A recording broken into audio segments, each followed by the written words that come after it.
so that they might emerge the rulers of us all. Not surprisingly, and after 2 previous assassination attempts, McFadden was poisoned at a banquet before he could push for the impeachment. Now, having reduced the society to squalor, the Federal Reserve bankers decided that the gold standard should be removed. In order to do this, they needed to acquire the remaining gold in the system. So, under the pretense of helping to end the Depression, came the 1933 gold seizure. Under the threat of imprisonment for 10 years, everyone in America was required to turn in all gold bullion to the Treasury, essentially robbing the public of what little wealth they had left. And at the end of 1933, the gold standard was abolished. If you look at a dollar bill from before 1933, it says it is redeemable in gold. You look at a dollar bill today, it says it is legal tender, which means it is backed by absolutely nothing. It is worthless paper. The only thing that gives our money value is how much of it is in circulation. Therefore, the power to regulate the money supply is also the power to regulate its value, which is also the power to bring entire economies and societies to its knees.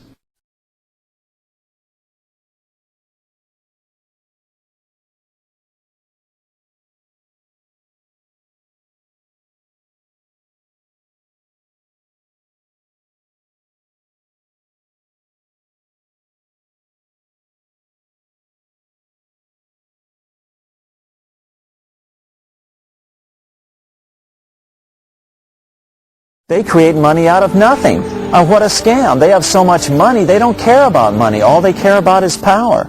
All they care about is being able to control the political situation so it goes their way. After a man has far more money than he possibly can spend for pleasures, what is left to excite him? For those with a ruling class mentality, the answer is power, raw power over other human beings. Money can buy such power only to a point.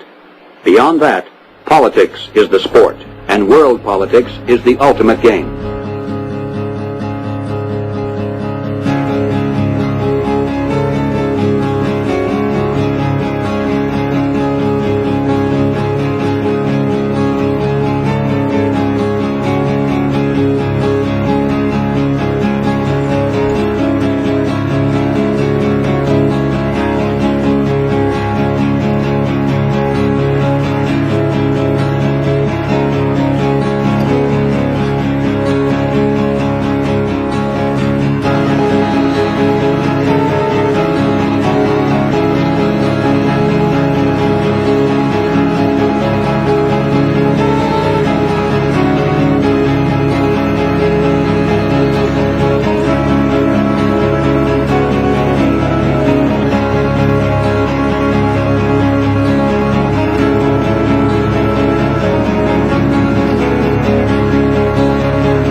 On the outskirts of the national capital today, black limousines with darkened windows converged on a hotel where private security guards imposed ironclad control. The limos carried royalty, political power brokers, and industrial titans to a secret meeting that will last all weekend. It's known as the Bilderberg Group. Could their objective be world domination? If you haven't heard of the Bilderbergers, it's for one reason only. They haven't wanted you to. At their annual closed-door meetings, no outsiders are allowed even close to the building. Here are gathered the most powerful individuals of the Western world, united regularly at club meetings.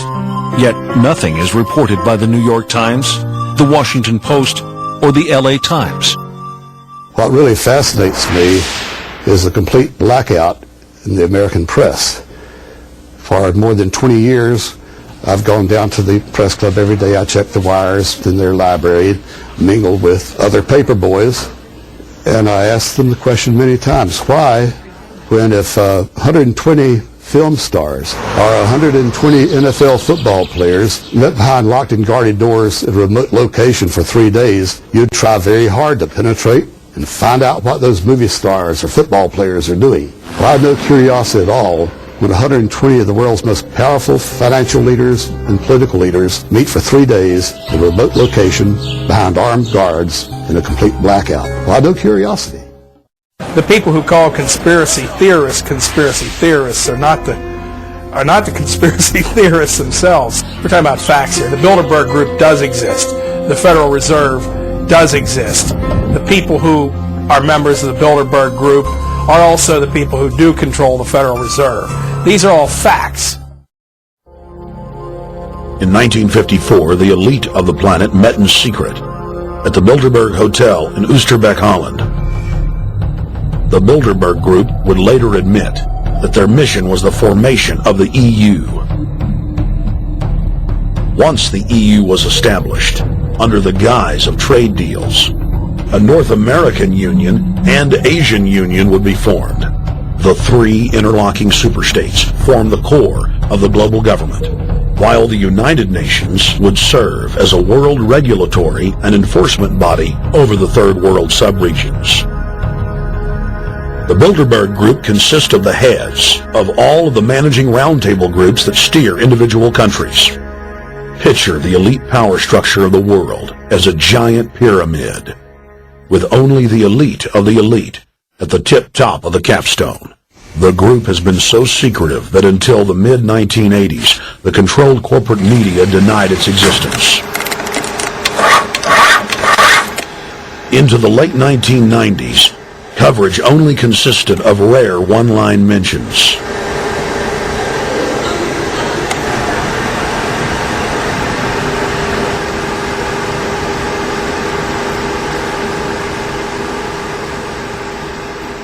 With the rise of the alternative media, their stranglehold on information has begun to slip.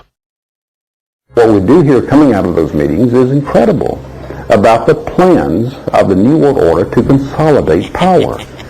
Political power and economic power coming together at the highest level. But what I call the lapdog media, the controlled media in this country, you would think that they would be going to court, crying freedom of information, open meetings, sunshine law, and all of these things, but the silence is deafening.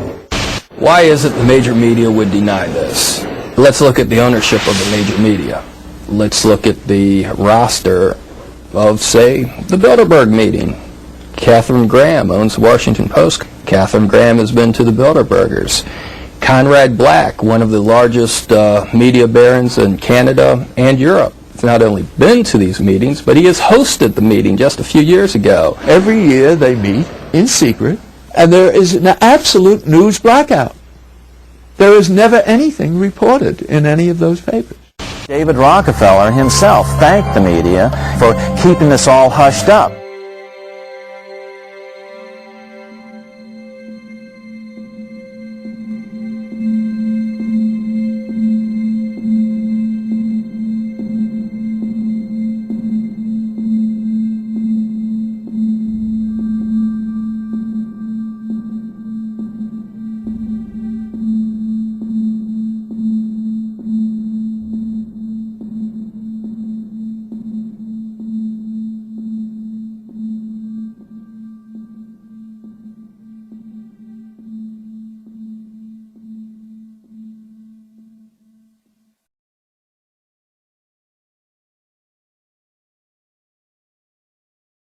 First heard about Bilderberg in 1975, and I said, I don't believe it.